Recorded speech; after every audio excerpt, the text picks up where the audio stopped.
August மாதம் 22ஆம் தேதி அரசியான தூய கன்னிமரியாவினுடைய விழாவை நாம் கொண்டாடி மகிழ்கின்றோம். இந்த விழா தோன்றிய வரலாறு குறித்து இந்த வீடியோ வழியாக நாம் முழுமையாக பார்க்க இருக்கிறோம். திருத்தந்தையின் சுற்றுமடல். அகில உலக திரு அவை 1954ஆம் ஆண்டை அன்னை மரியா ஆண்டு என கொண்டாடி வந்த வேளையில் அன்னை மரியா மீதான பக்தி வெகு வேகமாக அதிகரித்தது. அவருடைய திருத்தலங்களுக்கு செல்வோருடைய எண்ணிக்கை கூடியது. அதோடு கூட அன்னை மரியாவை அரசியாக பிரகடனப்படுத்துமாறு கோரும் எண்ணற்ற பரிந்துரை விண்ணப்பங்களும் ரோமைக்கு வந்தது. நம்பிக்கையாளர்களின் இயக்கத்தையும் வரலாற்றையும் ஆராய்ந்த திருத்தந்தை 12ஆம் பத்திநாதர் அதே ஆண்டு அக்டோபர் 11 அன்று வெளியிட்ட சுற்றுமடலில் அரசியான தூய கன்னிமரியா விழாவை அறிமுகப்படுத்தினார். விழா உருவாக காரணம். அரசியான தூய கன்னிமரியாவினுடைய விழா திடீரென கிறிஸ்தவர்கள் மீது திணிக்கப்பட்ட விழா அல்ல. மாறாக தொடக்க காலம் முதல் பல்வேறு நபர்களின் நம்பிக்கையிலும் எழுத்துக்களிலும் பிரதிபலித்த உண்மையை அங்கீகரித்த செயல், அவ்வளவுதான்.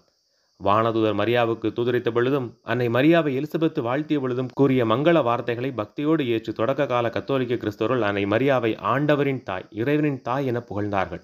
மீட்பரை கருத்தாங்கும் பாக்கியம் பெற்ற அன்னை அவரோடு அரசாள்கிறார் என நம்பினார்கள். தங்களுடைய எழுத்துக்களிலும் பலர் இதனை பதிவு செய்திருக்கிறார்கள். விண்ணுலக மகிமையிலே உருவான கன்னிமை குன்ற அரசியே என புனித எப்ரேமும், பூவுலகை ஆளும் அரசரை ஈன்ற அன்னையே என புனித கிரெகோரி நசியான்சனும் குறிப்பிடுகிறார்கள். கிரேத்தே நகர் புனித ஆண்ட்ரூ மனுக்குலத்தின் அரசியே என்றார். புனித ஜெர்மானுஸ் மண்ணில் வாழ்வோரின் மாதரசியே என்றும் மேலும் ஒவ்வொரு படைப்பின் அரசியே என்றும் கூறியிருக்கிறார். புனித இல்டபோன்சுஸ், ஓ என்னுடைய மரியே, என்னை ஆண்டு நடத்துகின்ற என் ஆண்டவரின் தாயே, நீவிர் மாதருக்கெல்லாம் அரசியே என புகழ்கிறார். 7ஆம் நூற்றாண்டில் வாழ்ந்த புனித மார்ட்டின், எங்கள் மகிமை நிறைந்த கன்னியே என்கிறார். 8ஆம் நூற்றாண்டில் வாழ்ந்த புனித 2ஆம் கிரெகோரி புனித ஜெர்மானுஸுக்கு எழுதிய கடிதத்தில் அனைவரின் அரசி, இறைவனின் உண்மையான அன்னை, அனைத்து கிறிஸ்தவர்களின் அரசி என எழுதியிருக்கிறார். நாம் ஜெபிக்கும் பொழுது, வாழ்க வானுலகங்களின் அரசியே, ஓ விண்ணகத்தின் அரசியே, மகிழ்ந்து பேருவகை கொள்ளுங்கள் என ஜெபிக்கிறோம். மேலும், ஆண்டவரின் வலப்பக்கம் அமர்ந்திருக்கும் அழகின் முழுமையே, அற்புத அரசியே, இந்த விண்ணும் மண்ணும் வல்லமை மிகுந்தவரென உம்மை போற்றுமே என ஜெபிக்கின்றோம். என்றும் கன்னியான மரியா இன்றுதான் விண்ணகத்திற்கு எடுத்துச் செல்லப்பட்டார். ஆண்டவர் இயேசு கிறிஸ்துவோடு என்றும் ஆட்சி செலுத்துவாராக என்றும் முன்மொழி ஜெபமாக மொழிகின்றோம். திருத்தந்தை 9ஆம் பத்திநாதர், மாந்தர்களின் தாயே, எங்களுடைய மீட்புக்கான செயலை தாய்க்குரிய அன்போடு அணுகுவீராக. இந்த விண்ணுக்கும் மண்ணுக்கும் மேலாக உயர்த்தப்பட்டீரே, நீவிர் வானக சேனைகளோடும் புனிதர் பெருந்திரளோடும் எங்களுக்காக இடைவிடாது மன்றாடுகின்ற பொழுது அது ஒருபோதும் மறக்கப்படுவதில்லை தாயே என புகழஞ்சலி செலுத்தி மன்றாடுகிறார். வானுலக அரசி.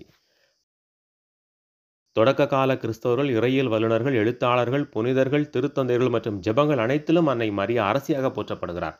அதை திருத்தந்தை 12ஆம் பத்திநாதர் அங்கீகரித்தார்.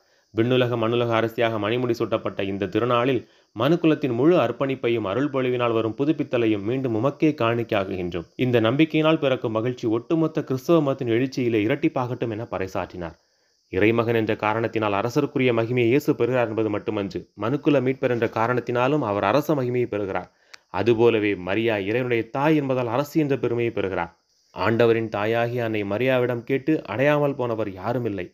அந்த அளவிற்கு ஒவ்வொரு தனி மனிதருக்கும் தேவையான அருங்கொடைகளை அவர் வாரி வழங்கி கொண்டே இருக்கிறார். ஆமென்.